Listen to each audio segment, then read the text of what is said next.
मशवरा देता हूं हुकूमत को और वजीर कानून को मशवरा देता हूं कि ना फिरौन की हुकूमत सारी जिंदगी रही, ना नमरूद रहा, ना जाज बिन यूसुफ रहा, ना यजीद रहा। और यार दरबारी बन के हुक्मरानों की चापलूसी करते करते तुम यहां तक आ गए हो कि अब नबी पाक की इज्जत को हाथ डालना शुरू कर दिया है। और आप यकीन करें सियासी जमातों का इतना बुरा हाल है कि इनके लीडर के बारे में कोई बात करे तो पागल हो जाते हैं ये एहतजाज कर करके। और उसने डायरेक्ट कह दिया कि खत्म नबूवत का मसला ही कोई नहीं, जो दीन की बुनियाद है, किसी को परवाह नहीं। मुझे तो उन लोगों की फिक्र हो रही है जिन लोगों ने इन्हें वोट दिए हैं, वो अल्लाह को क्या जवाब देंगे। और ये अल्लाह माशाल्लाह सारी सियासी जमातें इस तरह की।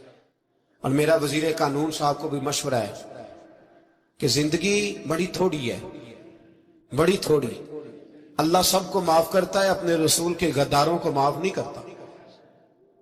और यहां तुम्हारी गाड़ियों पे झंडे लगे हुए हैं, वहां भी तुम्हारे झंडे लगेंगे, पर इसलिए लगेंगे कि ये गद्दार है नामूसे रिसालत के। ये झंडे लगेंगे। शर्म करो और डर जाओ, बस कर दो।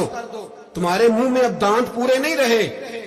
कोई शुगर का मरीज है तो कोई ब्लड प्रेशर का, तो कोई हार्ट का, तो कोई कैंसर का।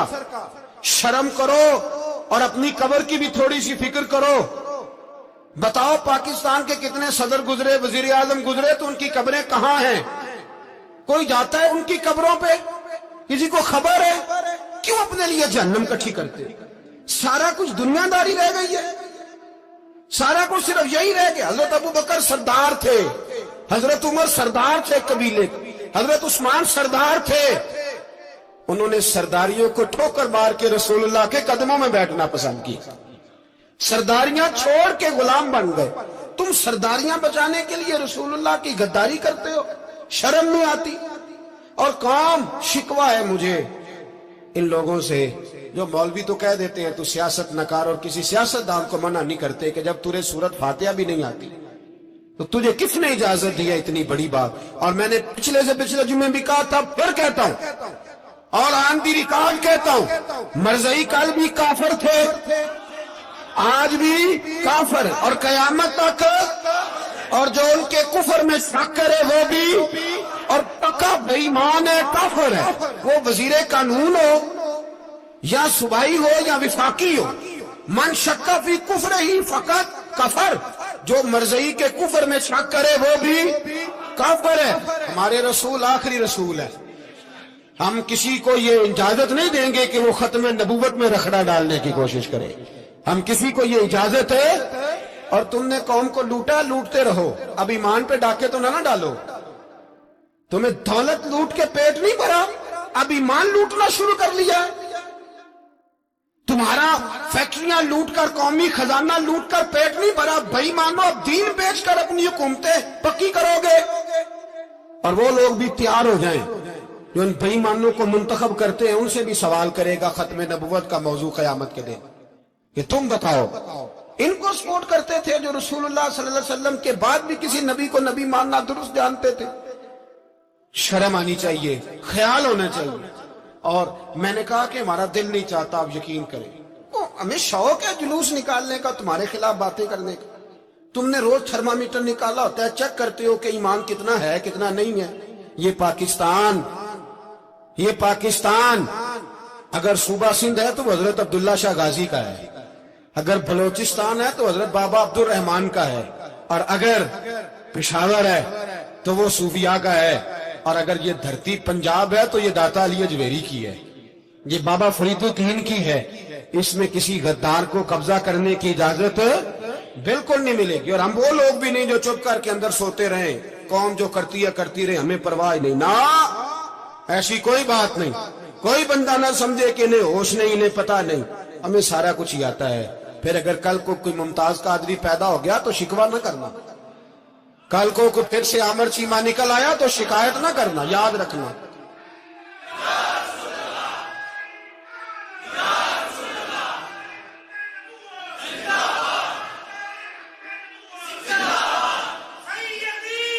तो मेरे भाई खोल के बोलो, या नबी रसूल के बोलो। صلی اللہ۔ تو یہ مشورہ ہے،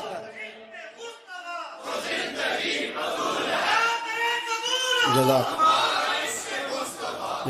تو یہ تمہیں مشورہ ہے۔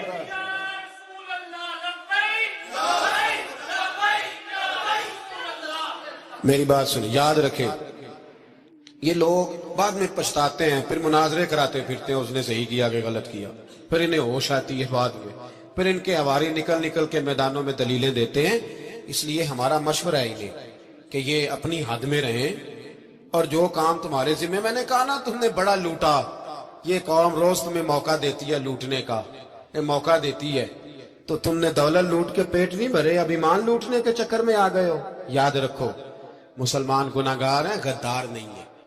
تمہیں دولت لوٹنے کا تو شاید موقع مل گیا ہے، پر ایمان لوٹنے کا موقع نہیں ملے گا، تو اس لیے اس کو لگام دو۔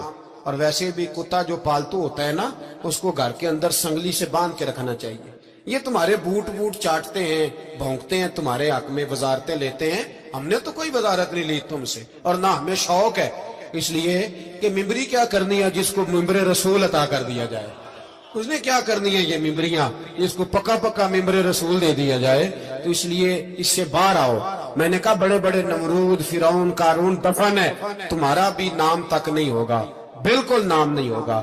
اس لیے ہمارا مشورہ، اور آپ لوگ بھی آئے نا یہ اگلے سال، تو ان کو کھڑا کر کے پوچھ لینا، اسلامی جمہوریہ پاکستان کا تم نے MPM نے بننا ہے، پہلا کلمہ ہی صحیح سنا دو، چلو خدا کا واسطہ یہی بتا دو کہ تمہیں نماز بھی ڈھب سے آتی ہے کہ نہیں، اور آپ کی موج ہے، آپ بٹھا لیتے ہیں سر پہ، کیا کرے، سمجھانے والے مفت گناہگار ہو گئے اور بہکانے والے سب تمہارے یار ہو گئے۔